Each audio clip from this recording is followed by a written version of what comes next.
Assalamualaikum warahmatullahi wabarakatuh. Bismillahirrahmanirrahim. Alhamdulillahirabbil alamin. Allahumma salli ala Muhammad wa ala alihi wa sahbihi ajma'in. Amma ba'd. Ahlan wa sahlan wa marhaban ya Ramadan kepada semua sidang penonton yang dikasihi sekalian. Bersama kita pada hari ini mengupas dalam slot one day one juzuk bagi juzuk yang ke-16. Sidang penonton yang dikasihi sekalian, dalam juzuk yang ke-16 ada 3 surah yang sangat penting, iaitu surah Al-Kahfi, surah Maryam dan surah Taha. Kerana di dalamnya memuatkan banyak cerita, kisah dan pengajaran yang dapat diambil daripada kisah para anbiya. Saya mulakan dengan akhir juzuk yang saya mulakan dengan awal juzuk yang ke-16, iaitu akhir surah Al-Kahfi, menceritakan bagaimana kisah Nabi Khidir bersama Nabi Musa dalam perjalanan dan dapat mengajar kepada kita erti taat kepada guru. Begitu juga ada kisah Zulkarnain yang menunjukkan kepada kita bahawa kekuasaan itu tidak akan melupakan diri kepada orang yang memegang jawatan. Itulah fitnah yang berlaku kepada manusia apabila mereka diuji dengan keilmuan dan juga kekuasaan.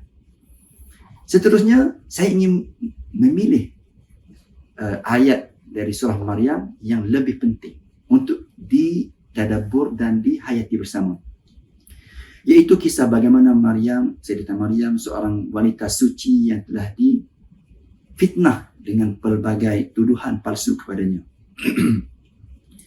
Dan bagaimanakah fitnah itu dapat diatasi? Dengan berpuasa.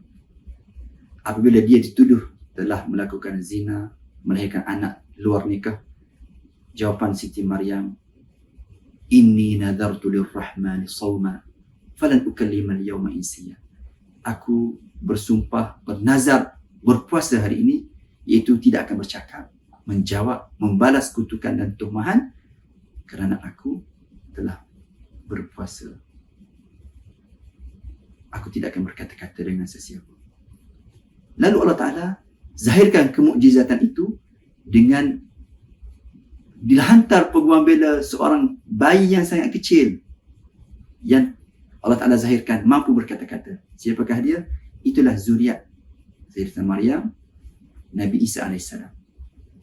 Nabi Isa AS telah berkata, menjawab, membela tuduhan palsu kepada bondanya, qala inni abdullah atani al-kitab waja'alani nabiyya waja'alani mubarakan aynama kuntu wa awsani bis salati waz zakah. Begitulah, aku adalah hamba Allah. Aku telah diberkati. Aku adalah Nabi.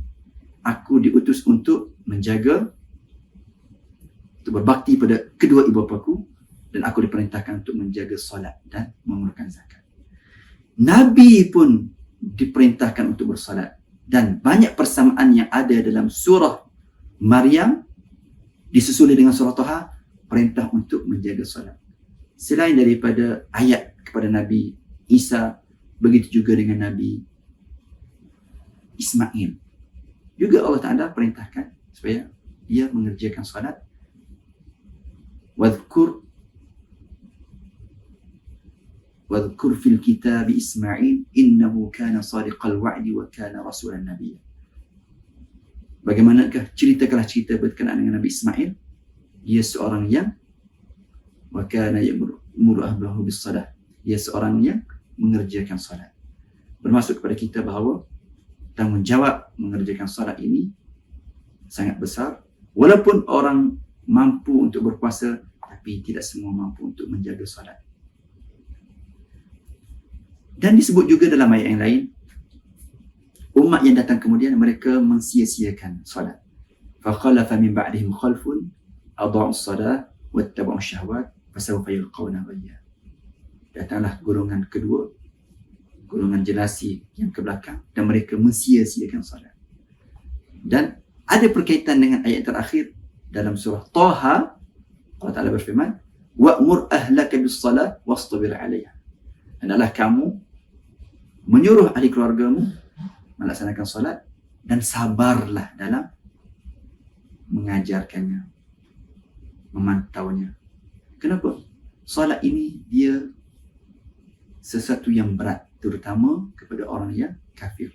Wa innaha lakabiratun illa 'alal khashi'in. Solat ini sangat berat kecuali bagi orang yang khusyuk, dia akan merasa nikmat dan lazat.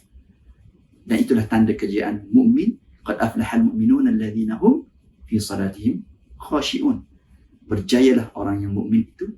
Antara cirinya ialah mereka yang khusyuk dalam salat. Dan salat yang khusyuk akan menyebabkan generasi yang ada pada hari ini tidak akan melangkau dan melampau batas yang telah ditetapkan. Apabila mereka menjaga salat, mereka benar dengan Allah. Dari sudut masanya, dari sudut niatnya, dari sudut kelakuannya, rukuk dan sujud. Mereka benar dengan Allah. Mereka mampu untuk menipu. Sama ada mereka tidak solat ataupun mereka mengurangi kadar bilangan solat. Mungkin boleh dibuat 1, 2, 3 dan tidak ada orang tahu. Tapi bila dia benar, jujur dengan Allah, itu membuktikan kebenarannya, kejujurannya bersama dengan Allah. Itulah antara pengajaran yang kita dapat ambil daripada kisah Nabi yang ada dalam surah Maryam dan juga sedikit dalam surah Taha. Dan banyak lagi kisah-kisah lain yang mungkin kalau kita tadabbur dengan lebih panjang, lebih halus, kita akan dapat mengambil pengajaran. Saya simpulkan di sini bahawa kisah yang ada dalam 2 ataupun 3 surah ini, kisah para anbiya, memberi pengajaran kepada kita bahawa antaranya kita diperintahkan untuk untuk bersolat dan menjaga solat itu. Dan Allah Ta'ala sebenarnya tidak perlu pun solat kita, kerana Allah Ta'ala seperti mana yang disebut, wa'mur ahlaka bis-salah wastabir 'alaiha la nas'aluka rizqan nahnu narzuquka wal 'aqibatu lit-taqwa. Kami tidak perlukan kepada kamu, bahkan kami yang memberikan kepada kamu, dan perakhiran yang baiknya kepada orang yang bertakwa. Itulah semua tujuan amal ibadah kita, ialah perakhirannya ialah takwa. Apabila kita dapat meletakkan Allah di dalam hati kita dan tidak melangkau sempadan yang telah ditetapkan dalam syariat agama kita. Sidang penonton yang dikasihi sekalian, masa amat mencemburi kita.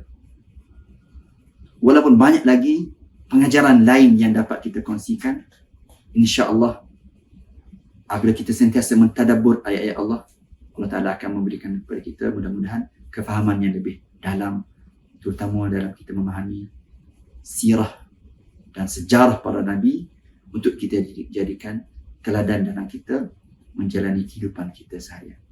Bertemu dalam episod yang lain, juzuk yang lain dalam One Day One Juzuk. Semoga bermanfaat. Saya akhiri dengan wabillahi taufiq wal hidayah. Wassalamualaikum warahmatullahi wabarakatuh.